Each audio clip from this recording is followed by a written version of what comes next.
আসসালামু আলাইকুম। Welcome to sports with অপার। আজকে আমরা কথা বলবো বাংলাদেশ সিঙ্গাপুর ম্যাচটা নিয়ে। তো কালকে বাংলাদেশ সিঙ্গাপুরের যে ম্যাচটি হলো সেটা আমরা দেখতে পেলাম ক্যাপ্রেরার কিছু অদ্ভুত ডিসিশন। আসলে ডিসিশনগুলো এতই অদ্ভুত যে তার মাথার উপর দিয়ে আসলে আমার যাচ্ছে না। যেমন আমরা বলতে পারি, প্রথমে আমার যেটা অবাক লেগেছে সেটা হলো কাজেম শাহর ইনক্লুশন। কাজেম শাহ কোন হিসাবে আসলে রাইট উইঙ্গারে তাকে শিফট করা হলো সেটা আমার বোধগম্য না, যার ফলে তার পারফরমেন্স দেখতেই পাচ্ছেন। কি মানে স্কোয়াড দেখে আমার পুরো হযবরল একটা অবস্থা। কোনো পজিশন সেন্স নেই। ক্যাপ্রেরা কোন ট্যাকটিসে আসলে খেলাচ্ছে তাদের, সেটা আমার মাথার উপর দিয়ে যায় চলে গেছে। তো রাকিব নাম্বার 9 পজিশন, যেটা কিনা মানার মতো না। স্টিল রাকিব আমাদের দেশেরা অ্যাটাকার, কিন্তু কোন হিসাবে তাকে নাম্বার 9 পজিশনে খেলানো হলো সেটা আসলে বোঝার মতো ছিল না। তারপর যদি বলতে হয় শামিদ সোমের ব্যাপারে, আমি বলবো এক কথা অসাধারণ। অভিষেক ম্যাচে যে শামিদ সোম যে খেলাটি খেললো সেটা আসলে সব বাঙালির মন জয় করেছে বলাই যায়। তার থ্রু পাস, তার স্কিল, তার স্পিড, তার অ্যাকুরেসি এক কথা অসাধারণ ছিল। হামজা চৌধুরী সবসময় রক সলিড পারফরমেন্স দিয়ে আসছে। তবুও বর্মন কালকে খুব ভালো খেলেছে, কিন্তু আমি তারিক কাজীকে আবারও একটু আপ টু দ্য মার্ক হতে দেখিনি। শাকিলা তবু খুবই ভালো খেলেছে আমি বলবো। তারপর আসি আমরা হচ্ছে ফাহমিদুল। কালকে ফাহমিদুলের ব্যাপারে আমি একটু হতাশ হয়েছি।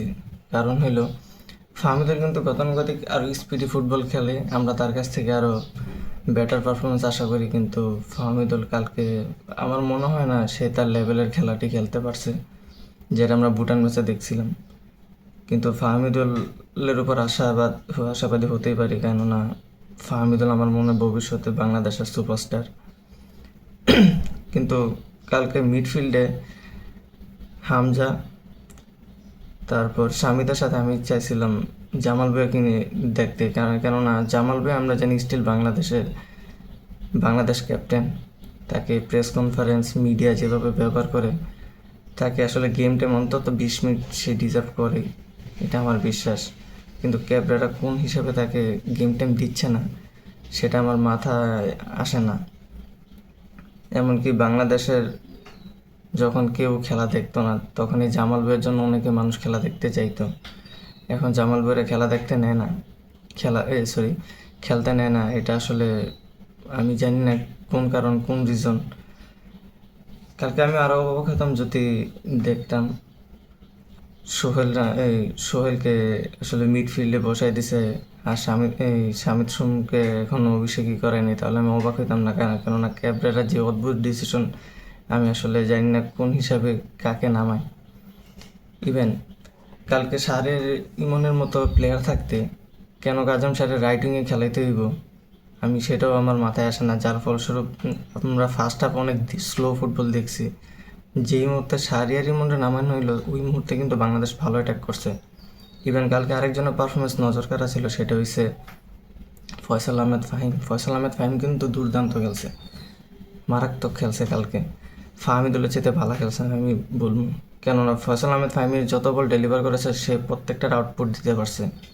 মোরসালিন কালকে নেমে তো যদিও নিজের মেলে ধরতে পারেন, অনেকদিন ধরে অফ ফর্মে চলতেছে, কিন্তু আমি আশাবাদী মোরসালিন ভালো করব সামনে।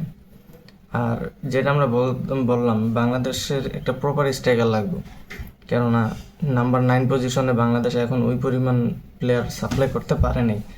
যদিও আমার দেখে বাংলাদেশে আলামিন কিন্তু খুবই ভালো, কালকেও ভালো গেছে, কিন্তু প্রপার সুযোগ ওর মতো করে পায়নি।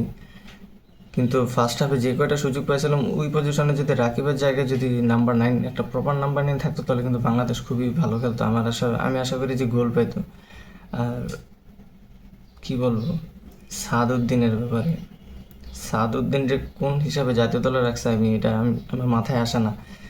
সাদউদ্দিন দ্বিতীয় গোলটা যদি আপনি দেখেন, দ্বিতীয় গোলটা সাদউদ্দিন যখন ইসকান ফান্তি বল পাইছিল তখন সাদউদ্দিন জাস্ট চাই দেখতেছিল কীভাবে গোল করে, কীভাবে শট মারে। হয়তো শট শিখতে চাইছিল, আমি জানি না ও কী ভাবতেছিল।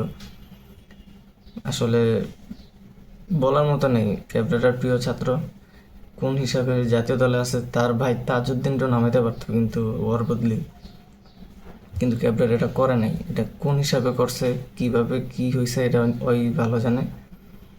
আর আপনার হয়েছে মিতুল মার্মা। দেখেন, মিতুল মার্মা ভালো গোলকিপার, কোনো সন্দেহ নেই, কিন্তু স্টিল বাংলাদেশে আমার হিসাবে বেস্ট গোলকিপার হয়েছে আনিসুর রহমান জিকু। কালকে মিতুল মার্মা একটা শখ খাইছে বলতে হইব, কেননা ও যেই লেভেলের গোলকিপার, কালকের ম্যাচের মতো গোলকিপার না, আরও ভালো গোল কি দিতে পারে এটা আমার বিশ্বাস। ওর ফিস্টে আমার মনে হইতেছে একটু দুর্বলতা আছে, যে দুইটা বল ক্লিয়ার করছে দেখি স্টিল মিতুল মার্মারও দোষ আছে, ওরা দোষ আরও করাই যায়। কেননা প্রথম বলটা আপনি দেখবেন, প্রথম বলটা আমার মনে একটু পজিশনিং সেন্স আর কি বলবো, ফিস্টে যদি একটু জোর থাকতো তাহলে আসলে আমরা গোল খাওয়া থেকে এড়াইতে পারতাম। দ্বিতীয় বলটাও সেম শর্ট যেটা করলো, এটা ফিস্টে একদম জোর আসলো না দেখি, কিন্তু বক্সে থেকে বক্স আসলে বলার ভুল হইব, তার সামনে থেকে যায়নি। তো যদি আসলে এই জায়গায় আনিসুর রহমান জিকু থাকতো, আমার মনে হয় না যে একটা গোলও বাংলাদেশ খাইতো। কেননা আনিসুর রহমান জিকু বাংলাদেশের দেশ সেরা গোলকিপার, বাংলাদেশ বলতে ভুলইব দক্ষিণ এশিয়ার অন্যতম সেরা গোলকিপার। তার এমন অনেক ইন্ডিভিজুয়াল ব্রিলিয়েন্সে আমরা দেখছি বাংলাদেশ অনেক ম্যাচ জিতছে, অনেক ম্যাচ বের করছে, অনেক ম্যাচে বাংলাদেশে টিকিয়ে রাখছে। এই আনিসুর রহমান জিকু তার কোন কারণে ক্যাবরেটা দলে নেয় না, সেটা আসলে ওই ভালো জানে। আর দল সিলেকশনে আরও মনোযোগী হইতে হইব বাংলাদেশের, কেননা বাংলাদেশ এই দলে অনেক ভাঙাচোরা জিনিসপত্র আছে যেগুলো কিনা সরাইতে হইব যদি কিনা আমরা এশিয়ান কাপে কম্পিট করতে চাই।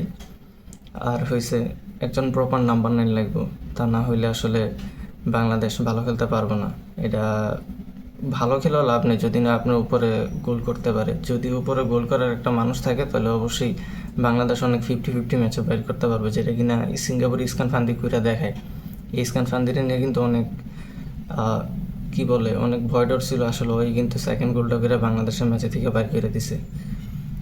আর আপনার হয়েছে এই ম্যাচ নিয়ে অনেক আশা ছিল, অনেক সমর্থক ছিল, বাংলাদেশের টোটাল ফুটবল চেঞ্জ করার মতো একটা পরিস্থিতি আসলে এই ম্যাচে। বাংলাদেশ যদিও ভালো খেলছে, 25 মিনিট বাংলাদেশ অনবদ্য খেলছে। আপনি যদি দেখেন বাংলাদেশ শেষ মিনিট পর্যন্ত ট্রাই করছে, এমনকি ফয়সাল আহমেদ ফাহিমের ওটা ক্লিয়ার কাট একটা পেনাল্টি ছিল, যদি আপনি দেখি লাস্ট মোমেন্টে রেফারি দেয়নি, রেফারিংয়ের কিছু ইস্যু আসছিল গত ম্যাচে। ওভারঅল বাংলাদেশ ভালো খেলছে, কিন্তু ম্যাচ আমাদের ফেভার আসেনি। যদিও এটা কিছু না, সামনে আরও অনেক ভালো ফলাফল আসবে আশা করি। আমাদের টিমে যদি জায়ন হাকিম যোগ হয়ে যায়, কিউবা মিচেল যদি আসে, হংকংয়ের সাথে একটা ভালো রেজাল্ট আশা করতেই পারি। এটা আসলে বলার মতো কিছু না, দেখা যাক সামনে কী হইব। তো বাংলাদেশ টিমের শুভকামনা জানিয়ে আজকের মতো আমার ভিডিও শেষ করতেছি। ভালো লাগলে চ্যানেলটা লাইক শেয়ার করবেন। টাটা।